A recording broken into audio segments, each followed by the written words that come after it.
Medina पर हमला होने वाला है। नबी करीम सल्लल्लाहु अलैहि वसल्लम की पेशगोई। पूरे मशरिक़ वुस्ता में वो जंग शुरू हो चुकी है। दोस्तों, आज मैं आपको एक ऐसी हकीकत से आगाह करने वाला हूं जो आपके रोंगटे खड़े कर देगी। मदीना मुनव्वरा पर खतरा मंडला रहा है। मक्का मुकर्रमा के गिर्द घेरा तंग हो रहा है और पूरे मशरिक़ वुस्ता में वो जंग शुरू हो चुकी है जिसका जिक्र सदियों पहले किया गया था। ये महज तज्जिया नहीं, ये वो हकीकत है जो आपकी आंखों के सामने रूनुमा हो रही है। और जो लोग आंखें बंद किए बैठे हैं, आज की ये गुफ्तगू शायद उनकी आंखें खोल दे। एक ऐसा दौर है जिसे हमारे नबी सल्लल्लाहु अलैहि वसल्लम ने सदियों पहले इस दुरुस्तगी से बयान फरमाया जैसे वो आज का अखबार पढ़ रहे हों। दोस्तों, रसूलुल्लाह सल्लल्लाहु अलैहि वसल्लम ने एक रात नींद से अचानक बेदार होकर फरमाया और माथे पर पसीना था। 3 बार फरमाया कि अरबों के लिए तबाही है। हजरत ज़ैनब बिन्त हजश रज़ी अल्लाह अन्हा ने पूछा, या रसूल अल्लाह, क्या हुआ? तो आप अलैहिस्सलातु वस्सलाम ने फरमाया कि याजूज माजूज की दीवार में सुराख हो गया। यह हदीस क्या बता रही है? ये बता रही है कि अरबों की तबाही और याजूज माजूज का निकलना एक साथ जुड़े हुए वाकयात हैं। और आज जब आप मशरिक़ वुस्ता की तरफ नजर डालते हैं तो ये दोनों चीजें बैक वक्त नजर आती हैं। अरब हुक्मरान अमेरिका और इसराइल के इत्तेहादी बने हुए हैं और ईरान के खिलाफ जंग में शामिल हो रहे हैं। क्या आपने कभी सोचा कि ये सब क्यों हो रहा है? क्या ये महज सियासत है या इसके पीछे कोई गहरा मंसूबा कार फरमा है?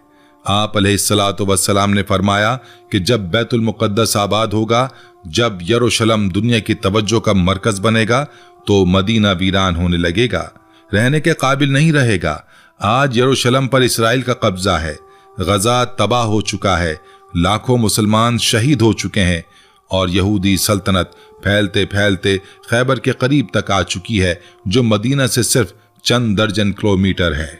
आप अलैहिस्सलातु वस्सलाम ने यह भी फरमाया कि मदीना के करीब एक जगह का नाम लेकर बताया कि वहां तक यहूदियों की सल्तनत आ चुकी होगी और मदीना से मक्का सिर्फ 300-400 किलोमीटर नीचे है, यानी घेरा मुकम्मल होने को है।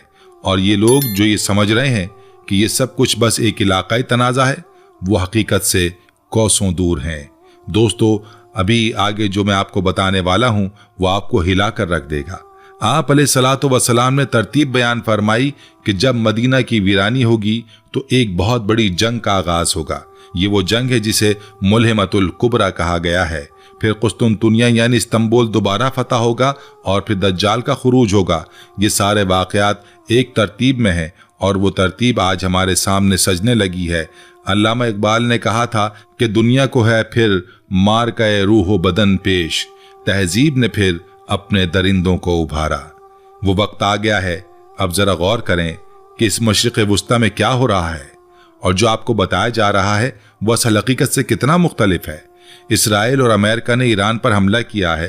ट्रंप और उसके वजीर ने जंग का ऐलान किया कि ईरान की तमाम मिसाइल सहूलियात तबाह हो गईं, उसकी बहरिया खत्म हो गई, फजाइया खत्म हो गई और हमने ये जंग जीत ली है। लेकिन जमीन पर क्या हो रहा है? अगले ही दिन ईरान ने तारीख में पहली बार अमेरिका का सबसे जदीद तरीन लड़ाका तैयारा F-35 मार गिराया, जिसकी कीमत $10 करोड़ है और जो अपनी पूरी तारीख में कभी रेडार की पकड़ में नहीं आया था। फिर ईरान ने अमेरिकी बहरी जहाज इब्राहिम लिंकन पर हमला किया और फिर ईरान ने इसराइल पर क्लस्टर बम फायर किए। और इस सब के बावजूद ट्रंप कहता है कि हम जीत गए और शर्मिंदगी से कहता है कि ईरान की जो रिजीम पहले थी वो बहुत सख्त थी और जो अब है वो नर्म है और हमसे मज़ाकरात करना चाहती है। तो क्या आप देख सकते हैं कि किस तरह एक झूठ को फतह का नाम दिया जा रहा है। दोस्तों, आबना हुर्मज़ अभी तक ईरान के कब्जे में है। अमेरिका अपने इत्तेहादियों की मिन्नतें कर रहा है कि इसे खुलवाने में मदद करो, लेकिन कोई तैयार नहीं। सब कहते हैं ये जंग तुम्हारी है, हमारी नहीं। कतर में $1 अरब का अमरीकी रेडार तबाह हो चुका है। 8 पैट्रियट दिफाई निजामों में से 4 तबाह हो चुके हैं। मशरिक़ वुस्ता में अमेरिका की तकरीबन तमाम फौजी बेसें निशाना बन चुकी हैं और अमरीकी फौजी वहां से वापस आने लगे हैं। अमेरिका इस वक्त जनूबी कोरिया और दीगर फौजी अड्डों से इंटरसेप्टर मिसाइल ईरान की जंग में मुंतकिल कर रहा है, क्योंकि उसके पास खुद खत्म हो गए हैं। इसराइल ने भी अमेरिका को बता दिया कि उनके पास ईरानी मिसाइलों को रोकने के लिए इंटरसेप्टर इंतहाई कम बचे हैं। अमेरिका पर इस वक्त 48 ट्रिलियन डॉलर का कर्जा है और सिर्फ एक दिन में अमेरिकी स्टॉक मार्केट से 1 ट्रिलियन डॉलर निकाल लिए गए। ट्रंप हर रोज जंग बंदी का ऐलान करता है ताकि स्टॉक मार्केट में बेहतरी आए और ईरान उसे खाम ख्याली कहकर मुस्तरद कर देता है। ईरान कहता है कि ये जंग तब खत्म होगी जब हम चाहेंगे और हमारी शर्तों पर खत्म होगी। ये वो मुल्क है जिस पर 47 साल से इक्तिसादी पाबंदी आयद है, फिर भी न सिर्फ अपने पांव पर खड़ा है बल्कि दुनिया की सबसे बड़ी फौजी ताकत को ललकार रहा है। दोस्तों, अब इसराइल की असल सूरत हाल सुने और फिर बताएं कि ये फतह है, ये शिकस्त।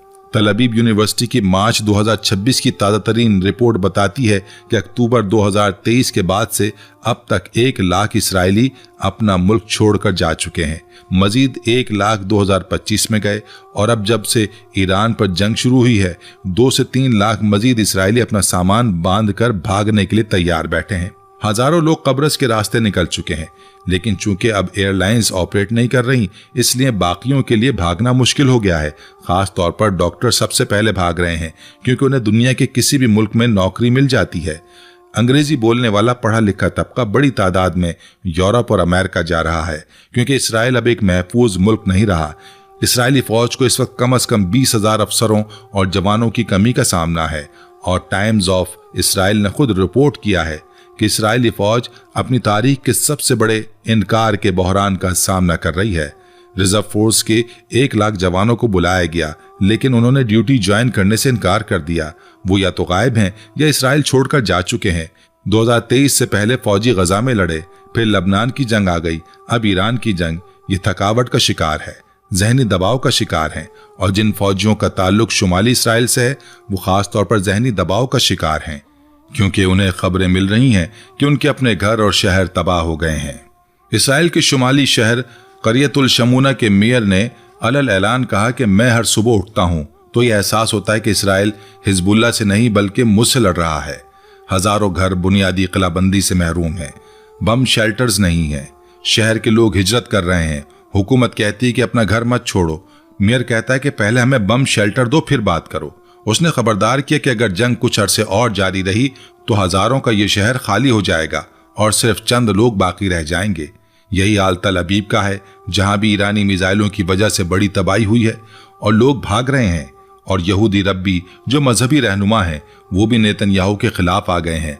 ऑर्थोडॉक्स यहूदी कहते हैं कि नेतन्याहू सेहूनी है और यहूदियों का नुमाइंदा नहीं है, इसलिए वो इसराइली फौज में काम करने से इनकारी हैं। इसराइल की मईशत को 57 अरब डॉलर का नुकसान हो चुका है और अगर जंग जारी रही तो ये नुकसान 70 से 75 अरब डॉलर तक पहुंच सकता है। सरमाएकार भाग रहे हैं, बेरोजगारी बढ़ रही है, लेबर फोर्स कम हो रही है और पूरे यूरोप ने इसराइल से हाथ खींच लिया है। सिर्फ अमेरिका की हुकूमत और नरेंद्र मोदी का हिंदुस्तान इसराइल के साथ खड़े हैं। हिंदुस्तान में भी कांग्रेस और कम्युनिस्ट पार्टी जैसी जमातें इसराइल के खिलाफ हैं, यानी इसराइल सिफारती तन्हाई का शिकार है। दोस्तों, लेकिन असल साजिश अभी आगे है और इस साजिश आपको अंदर तक हिला देगी। हामिद मीर ने इंकशाफ किया कि अमेरिका इस वक्त पाकिस्तान, तुर्की और मिस्र के साथ राब्ते में है। पाकिस्तान ईरान और अमेरिका के दरमियान पैगाम रसानी का किरदार अदा कर रहा है और जंग बंदी करवाने की कोशिश कर रहा है। सऊदी अरब ने भी पाकिस्तान की इन सिफारती कोशिशों को सराहा है और ईरान ने भी, लेकिन जब इंडिया ने देखा कि पाकिस्तान को ये अहमियत मिल रही है तो उसका हसद जाग उठा। इंडिया ने फर्जी अकाउंट्स बनाए और सोशल मीडिया पर यह झूठ फैलाना शुरू किया कि पाकिस्तान ने ईरान को धोखा दिया है। ईरान नेशनल न्यूज के नाम से एक फर्जी अकाउंट बनाया गया और एक ईरानी कमांडर के नाम से भी फर्जी अकाउंट बनाया गया जो पाकिस्तान पर झूठे इल्जामात लगा रहा है। हामिद मीर ने तेहरान में अपने जराये से तस्दीक की।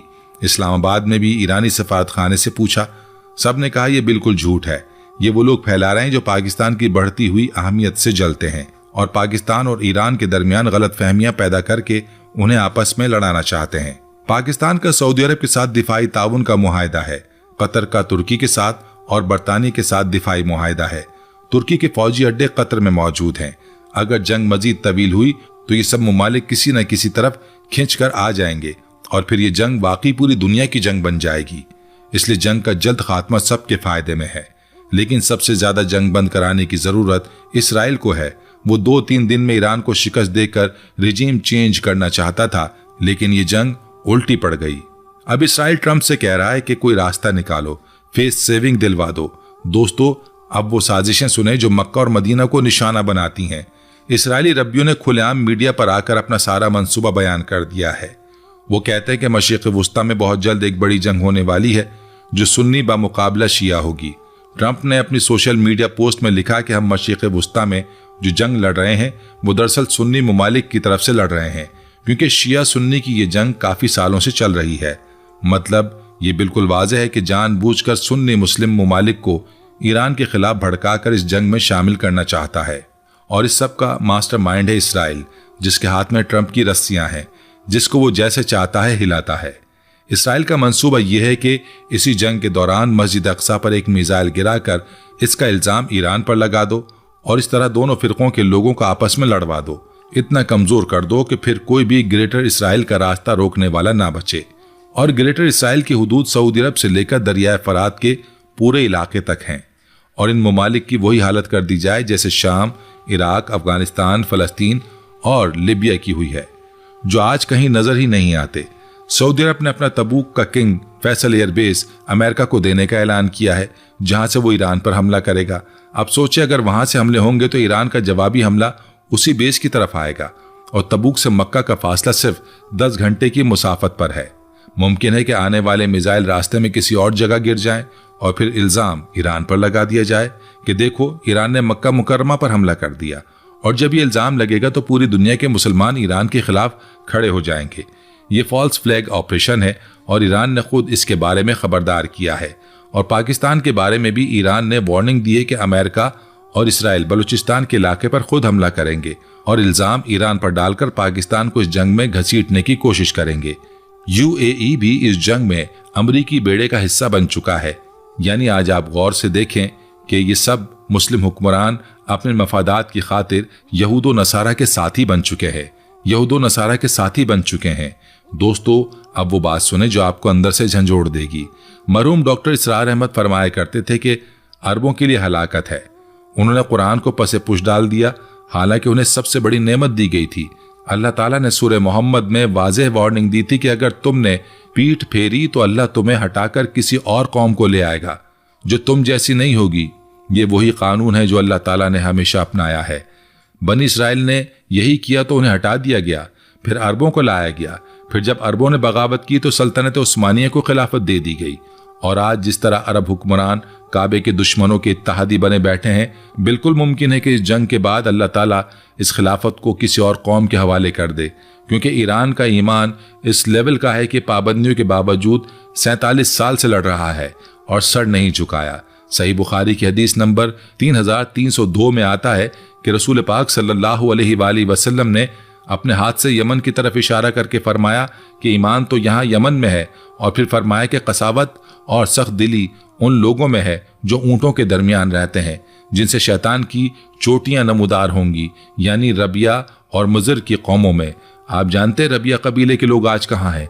सऊदी अरब की आले सऊद फैमिली, बहरीन की आले खलीफा फैमिली और कुवैत की आले सबा फैमिली दरअसल उसी रबिया कबीले से ताल्लुक़ रखती हैं। ये बात मैं नहीं कह रहा, बल्कि ये चीज़ें बाकायदा तौर पर रिपोर्ट शुदा हैं। और यमन को देखें, यमन भी अरब मुल्क है, लेकिन उसी यमन ने अपने 4 लाख से ज़्यादा लोग मरवाए हैं उन अरब हुक्मरानों के हाथों। और इसके बावजूद आज यमन वो वाहिद सुन्नी अरब मुल्क है जो अपने ईरानी भाइयों का साथ दे रहा है और बहराए अहमर में अमेरिका और इसराइल के जहाज़ों को रोक रहा है। ये इत्तफाक नहीं है, ये वही ईमान है जिसकी तरफ रसूलुल्लाह सल्लल्लाहु अलैहि वसल्लम ने इशारा फरमाया था। कश्मीर के बारे में भी सुने, जब ईरान ने एक बार मदद की सदा लगाई तो कश्मीर के छोटे छोटे बच्चों ने अपने गले तोड़कर पैसे जमा किए, औरतों ने अपने जेवर दिए और एक आवाज पर 500 करोड़ रुपए जमा हो गए। इस कौम को कोई नहीं हरा सकता। दोस्तों, अभी आगे जो मैं आपको बताने वाला हूं वो इस पूरी तस्वीर का सबसे अहम और चौंका देने वाला हिस्सा है। सूरह जुमा में अल्लाह ताला फरमाता है कि वो लोग जो भी रसूल से नहीं मिले, अल्लाह के रसूल उन्हें तालीम देंगे। साहबा ने 3 बार पूछा कि ये कौन लोग हैं? आप अलैहिस्सलातु वस्सलाम ने जवाब नहीं दिया। जब तीसरी बार पूछा गया तो आपने हजरत सलमान फारसी रज़ियल्लाहु अन्हु के कांधे पर हाथ रखकर फरमाया कि अगर ईमान सुरैया सितारे पर भी होता तो ये लोग वहां से भी हासिल कर लेते। और आप सब जानते हैं कि हजरत सलमान फारसी ईरानी थे। ईरान के लोगों ने इस्लाम की खातिर जितनी कुर्बानियां दी हैं, जितनी शहादतें दी हैं, शायद ही किसी और कौम ने दी हों। उलमा किराम ने बयान किया है कि आखिरी ज़माने की पूरी तरतीब यह है कि जब मदीना वीरान होगा और रहने के काबिल नहीं रहेगा, तब एक शख्स मक्का आएगा। लोग उसे पकड़ लेंगे और कहेंगे कि हमारी क़यादत करें, हालात बहुत बुरे हो गए हैं। वो कहेगा नहीं, माफ़ करें। लोग जबरन उसका घेराव करेंगे और मकाम इब्राहिम और मुल्तजिम के दरमियान उसकी बैत होगी। इमाम मेहदी का लफ्ज़ असल में नाम नहीं है। मेहदी कहते हैं हिदायत याफ्ता को, जैसे दज्जाल नाम नहीं है बल्कि मसीह दज्जाल कहते हैं झूठे को। जब बैत की खबर निकलेगी तो खुरासान से यानी अफगानिस्तान और उसके इर्द गिर्द के इलाकों से काले झंडे वाले निकलेंगे और आगे जाएंगे और बैतुल मुक़द्दस फतह करेंगे और दमिश्क के करीब गौता में उनका कैंप लगेगा। फिर यूरोप से उसी झंडों की फौज आएगी। हर झंडे के नीचे 12,000 सिपाही होंगे, यानी कुल 9,60,000 फौज। ये फौज तुर्की फतह करने की कोशिश करेगी। हलब के सामने एक बड़े मैदान में मारकाए आमाक होगा और मुसलमान उन्हें शिकस्त देंगे। फिर कुस्तुनतुनिया यानी इस्तांबुल दोबारा फतह होगा और इसके फौरन बाद खबर आएगी कि दज्जाल निकल आया। दोस्तों, दज्जाल कोई मामूली शख्सियत नहीं होगी, वो इस कायनात की इंतहाई जदीद तरीन टेक्नोलॉजी का नुमाइंदा होगा। कुरान ने उसके लिए लफ्ज़ जसद इस्तेमाल किया है। वो एक दिन में पूरी दुनिया घूम लेगा। उसकी सवारी के बारे में कहा गया कि बहुत बड़े बड़े कान होंगे। आज के हवाई जहाज को देखे तो बिल्कुल यही नजर आता है। जहां चाहे बारिश बरसा दे, जहां चाहे कहत ले आए, जहां चाहे फसल उगा दे, जहां चाहे फसल रोक ले। इसके एक हाथ में आग होगी और दूसरे में पानी, लेकिन उसका झूठ सच लगेगा और सच झूठ। ये क्या है? ये वही सूरत हाल है जो आज की मीडिया में है, जहां शिकस्त को फतह और फतह को शिकस्त बनाकर पेश किया जा रहा है। वो एक शख्स को कत्ल करेगा, फिर दोबारा जिंदा कर देगा और लोग उस पर ईमान ले आएंगे, लेकिन ये सब टेक्नोलॉजी से होगा। तमीम दारी रजी अल्लाह अन्हु की हदीस में आता है कि वो एक कश्ती में थे।